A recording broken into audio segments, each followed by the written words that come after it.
Tim has a hot take here that he texted me. He wanted to talk about. The premise of it is essentially the question, have Clout cars gone too far? And I said, well, that's going to offend a lot of people. I need you to present your case and tell me what exactly you mean by that. Have Clout cars gone too far? What are Clout cars and so what are Clout cars? I would broadly define Clout cars as car payment vehicles, cars that are very expensive but are attractive to banks because they generally hold their value. So all the cars that everything at Cars and Coffee went down in the collapse of 2009. Yes. So like but in general, generally speaking, like Huracans, R8s, stuff like that. But I would say it even gets broader. Paint to sample GT3s? Paint to sample GT3s. But just... that's cool, super cars. That's cool, though. I disagree with you there. It's just a color. That's literally the definition of buying Clout is I paid $20,000. No, the definition of buying, I will sidestep that for a second and say, what is with all the paint to sample and then they paint it like Carrera GT, like silver, GT silver. Like, how is that? You could have painted it anything. I don't get the paint to sample guys, or like paint to sample chalk. Okay, so it goes back. What is? I'm sorry. There's a bigger problem there. It's the herd mentality. It's the same mentality. problem of everybody buying what everybody else wants. It's the same thing with the paint to sample. And then you get the kids, the kids that are the car spotter culture or whatever. And it's, it's an Instagram full Dan of... here is a recovering car spotter, so be careful. Yeah, but Dan has taste. I mean, Dan, I follow Dan. Dan posts interesting cars, and I think that you can be... Most of the Clout cars bring in people that aren't inherently enthusiasts. They aren't inherently like... Now, I think... Big accusation So, like, there. take the Lamborghini Huracan, for example. The Lamborghini Huracan is a great car, ruined by cloud chasers. I mean, I wouldn't be caught dead in a Huracan until 10 years from now, maybe, when when it's not cool to own one, because the last, 6-7 years. So you're talking about like the ones with rims, the ones with the Instagram tag on their back window? Yeah. Would you say it is a sin, an automotive sin, to have an Instagram tag on your car anywhere? I wouldn't go that far, no. I mean, I think it's helpful on interesting cars. Like on the V12 Century guy. The V12 Century. I mean, okay, I'll check him out on Instagram, or like Krypton Exige or whatever, or Elise or whatever, Okay, so that's cool. So it's Exige. I'm sorry. What is the actual problem with cars? Clout The problem is what it's developed this whole. It's developed this whole car. There's almost like a subset of car culture. So in our area we have a Cars and Coffee for Clout cars, and those kids that like the Clout cars. And then we have a Real Cars and Coffee.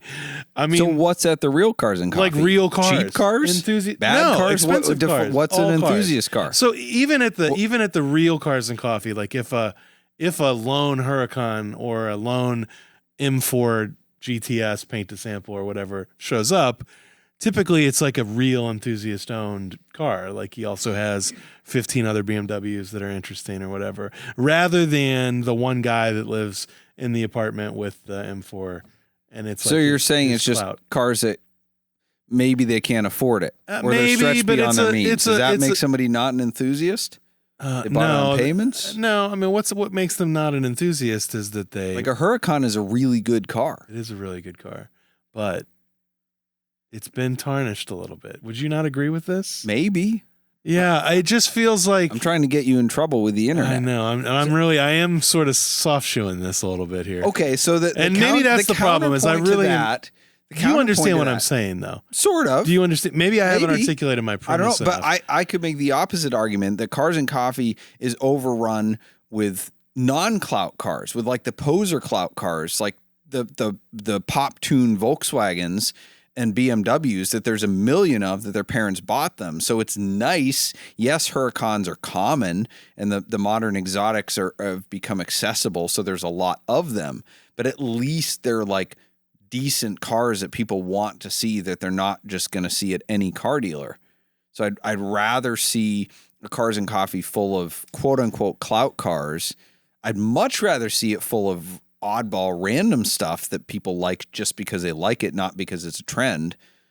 So is a Huracan even an exotic car though anymore, or an R8, or a Aventador even? I mean, in what define that's a whole nother thing. What defines exotic? I think exotic. I think rarity has to play a big part of it. Well, I think now it's just it's a hypercar. Hypercars have taken the place of supercar. And that gets me to my second point: is the performance. Because now every time a new car gets introduced, it's like, well, this one's 2.2 seconds to 60. This one's 2.1 seconds to 60. Does it even matter anymore? Like, no. I feel like those were a base Corvette C8 is 2.8 seconds 0 to 60. It doesn't matter anymore. I was sitting at a fundraiser table with a guy who had a C8, and he said, I do 2.6 seconds 0 to 60. And I literally called BS on him right there. I don't know the numbers off the top of my head. When I was a kid, I did. Now I'm like, I don't know. There's too much information jumbling around in my head. I'm like, you are full of crap. He showed me his app. And I was like, how does a naturally aspirated rear-wheel drive car do 2.6 seconds 0 to 60? Whatever. You're right. But my counterpoint to you with the guy in the apartment with a Huracan is maybe that's a good thing because exotic cars have become accessible. In the 90s, they weren't accessible. If you look at the inflation of car values relative, like to buy an E-Class Mercedes in the early 90s, you would have had to make the equivalent of like $250,000 today. They were way out of reach for the average person. It was real status just to be able to afford something like that. And now it's in a sense erased the status, which maybe is a good thing because it's allowed the quote unquote average Joe to be able to afford a Lamborghini or Ferrari. They're making way more of them. They are better cars and they are accessible to most people. And just the overall wealth of America is growing. The number of people who are millionaires, the overall standard of living. Yeah, I just don't think the feeling that you get or the feeling that you would have had at the time, I almost feel like it has shifted now. And the real exotic cars, and I'm going to use the word exotic as truly like an untouchable car, is like a Zonda or a Huayra or a Koenigsegg. What we call hypercars. Yeah, like literally, I think if you look at like even, I mean, you know, when I was younger or what, I mean, when's the first time you saw a Diablo in traffic? I mean, it wasn't the year the car came out. I was an adult. You know, that's what I'm saying. It wasn't when the car was new. It was like in the Midwest there, or even anywhere. I mean, when you just you just don't see them. And I didn't until I owned one. Probably part of me is like, you know, exotic now. You know, what's exotic? I mean, a Spiker, you know, which is old now, but that's exotic. I mean, they didn't make many. It's very bespoke. I don't know. I mean, I think there's the problem that I'm connecting and that we connected with on this subject initially is that the type of people, and this is a hot take, this is going to offend some people, but the type of people that buy those cars are the type of people who want to shut down a gas station and have, you know, a bunch of kids like taking their picture. They are the type of people who want to hard park at a restaurant, you know, like so that no other car can go through. Whereas the owner of a Huayra probably isn't that person, you know.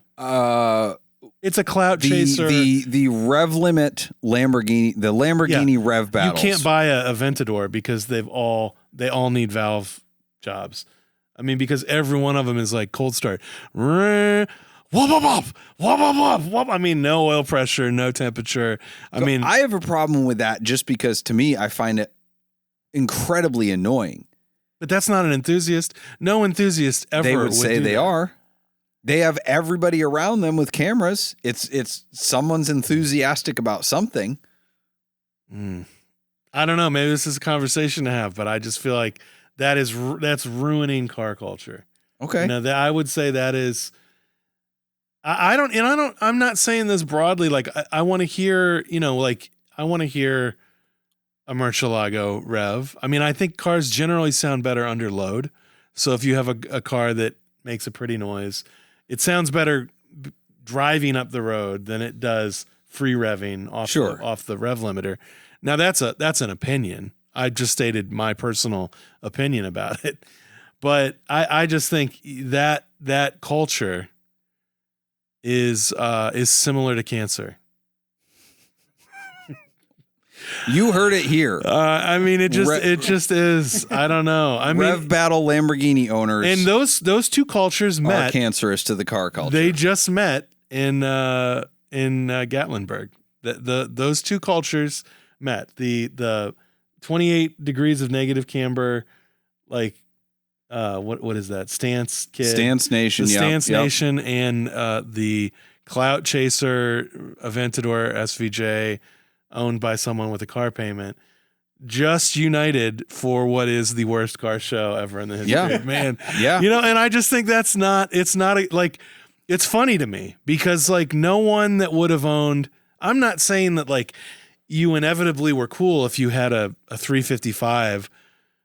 That is not the case, but there was something, there's less exotic cars, from the bygone era. And this is partially there like was a barrier to entry. There's a barrier to entry. And there's no barrier to entry anymore, to especially with exotic car hacks. Thank you very much. And some of that, I mean, and some of it, like I want to own, I mean, thankfully you own, I own, you own interesting cars that we've always dreamed about. Some new, some old. I have. But it took me 20 years to earn that. Same page. And I paid barrier cash, to entry. And I paid cash for every one of those cars. So now that could be like an old school mentality that I have, but and this is not a commentary on whether or not you can actually afford the thing, but if you can actually afford the thing, like, so take for example, my Ferrari, when I start it, I let it warm up because I don't want to replace the valves, because I dropped one from free revving it or, cracked in a manifold or whatever. I don't know. I mean, can get on board with you there because that goes to a philosophy of earn versus given. Mm-hmm. I think there's a stat that says 80% of millionaires are first generation millionaires because there's something to be said about starting with nothing. And when you earn it, you learn the inherent value of that thing, whether it's $1, whether it's a car, whatever. So, and on the flip side of that, when you win the lottery, statistics say you'll go broke because you didn't earn it. You don't know the value of that money. So I think where I can get on board with your point is when something is too easy to obtain and or you can get it on financing, your dad bought it for you or whatever. That's what's the cancer in this culture. It's not the cars themselves. It's that there's so many of these cars being produced and the horsepower and the performance and the status is so easily attainable that there is no barrier to entry. And if people are not working towards it and earning it, and not just the financial aspect of it, but also like earning it in terms of like knowing about the car they're buying. Yeah. Like researching it and knowing why they're buying it, not just because somebody on social media told them to or because everybody else is buying it. You might have thought it would never happen, but Switchcast is endorsing a transport company. Whether you're moving a rare collectible, a high-end sports car, or your personal luxury vehicle, Shaughnessy Overland Express delivers with precision, privacy, and respect. This isn't just transport, it's white glove care from pickup to delivery. For over 14 years, they've earned the trust of collectors, enthusiasts, dealers, and owners by offering unmatched service and personalized attention. You'll work directly with their experienced in-house team, ensuring a smooth and private experience without middlemen or surprises.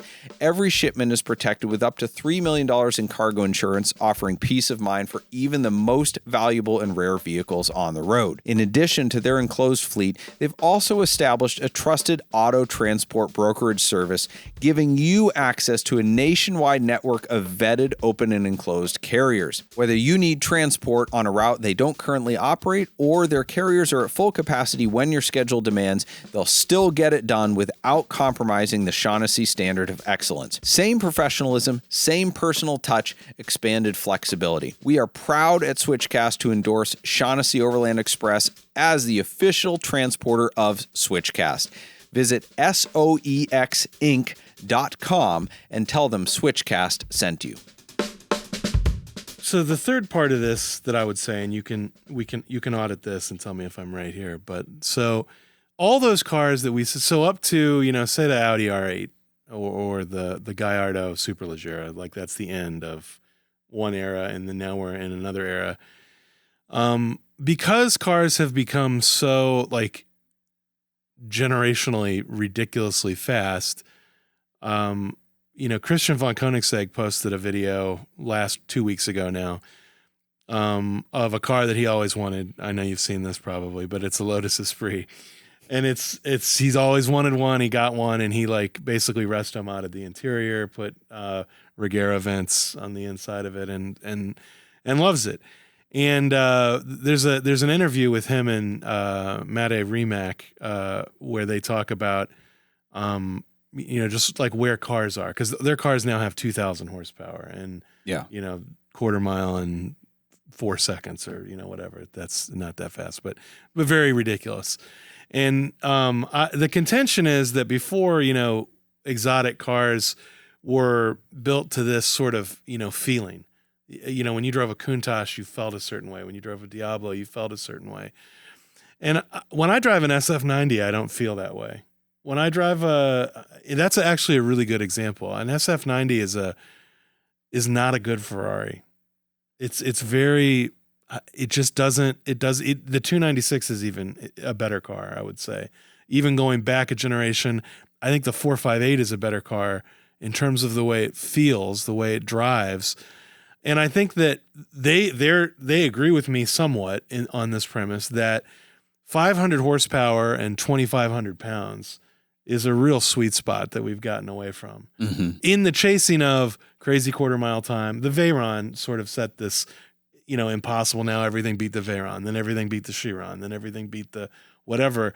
There's a real sweet spot, and you just said the F1 was even better than your friend could have imagined. Mm-hmm. And that's a good example, because that's a car that's lightweight, that has analog manual rear-wheel drive, naturally aspirated. My contention is the solve for this, the fix for this, because you can't say if you had a 500 horsepower, 2,500 horsepower car, the 0 to 60 in a manual, it might be 3.5 seconds. Yeah. Who cares what it is, really? But the quarter mile is probably going to be somewhere in the high 10, low 11. So there's not going to be any brag fest there. It's going to be look at that piece of art. It's going to be feel this shift, feel the way that it, the front end bites in this corner. We've somehow lost that. That was what made supercars great. That really is what made cars great. We sort of got to a peak of, an Audi R8, V8, even the V10 is just such a sublime car, but it's almost too accessible. It looks like an Audi, and is that a problem? Is that maybe...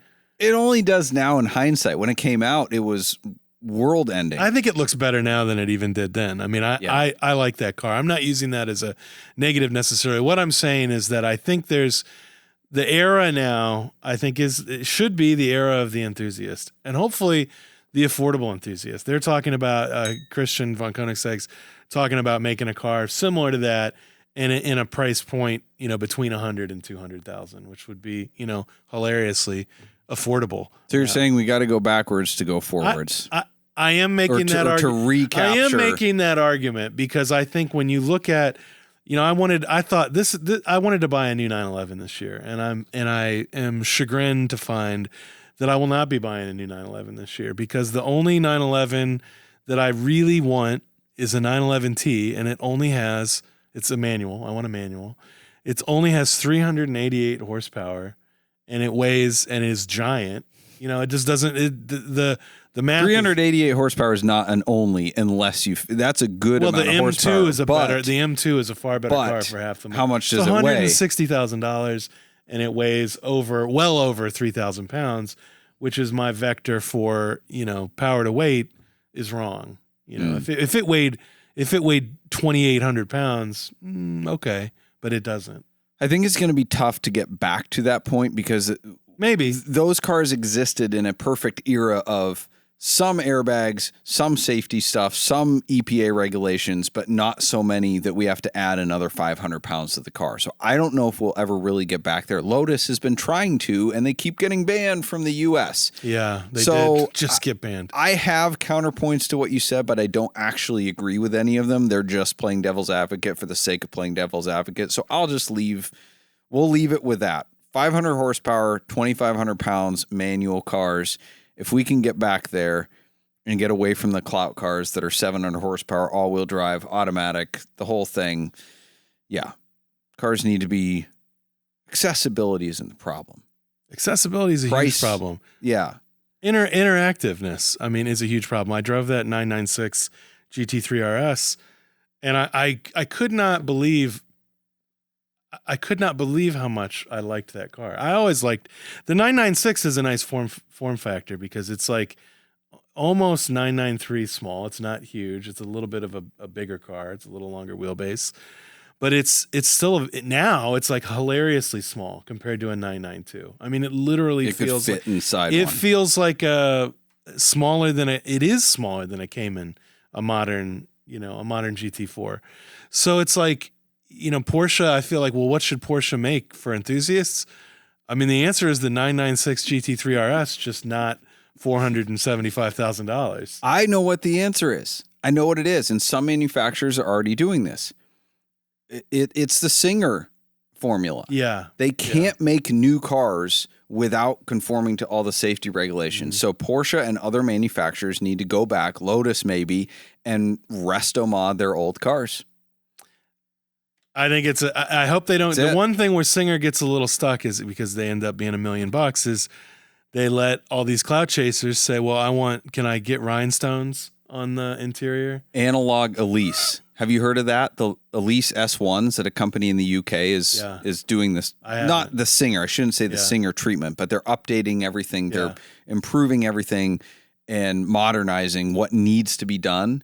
They're taking a really great driver's car and bringing it up to today's standards. I do like that. The price point's around like $100K. I love that. There's your answer. 100 to 200K, I think, is the answer. Well, That's it. Ideally 100K. That'll fix the car community. Yeah. Lots and lots of Restomods. And now we pray. All right, now going to Shrewd Negotiator, which is people trying really hard, often too hard. Speaking of praying, we've got a 2005 Bentley Continental Coupe for sale. Owner, pastor's wife, very seldom driven. Need to sail to be driven and enjoyed with the ambiance of luxury and speed with pure admiration of everyone you encounter. All right. Well, I don't know why a pastor's wife is driving a Bentley. That's a whole other... And cares about the admiration of everyone she encounters. That's a whole other conversation. That's a whole other conversation. Their theology I don't know why any of that is a selling point on a Bentley. I'd rather know about the maintenance, but apparently it's more about the ambiance of luxury and speed. It definitely needs airbags. The suspension's definitely shot, and it's never had... And the tires are 15 years old. Every vacuum line on that W12 is bad. I guarantee it. Everyone. 100%. Only driven to church on Sundays 100%. And Wednesday nights for Bible study. That's exactly what you want to avoid. Soul & Spine wants everyone to have a higher quality of life. They specialize in non-surgical options for those who have been told that they need injections or surgery. They offer state-of-the-art techniques that help over 90% of patients become pain-free in just weeks. Starting with thorough medical history and comprehensive examination, you'll work one-on-one with Dr. Hoover to meet all your treatment goals. Their mission is to unleash your body's own healing potential to avoid drugs and surgery. Visit soulandspine.com to learn more. Located in Solon, Ohio. Thank you for joining us for Switchcast with Doug Tabbitt and Tyler Sanders, produced by Ethan Huffnagel. Switchcast is an automotive entertainment and opinion show and nothing we say should be taken very seriously. We do not give tax, investment, legal, emotional, or professional advice, and the only licenses we hold are driver's licenses. The opinions expressed on this show are exclusively held by the people pontificating at that moment and do not reflect the values of our producers or sponsors. Our theme music is provided by Emily and Ivory. You can stream their full album on Spotify or SoundCloud. If you like this show, you can stream it in its entirety on your favorite audio podcast platform. Check out switchcast.live for more info.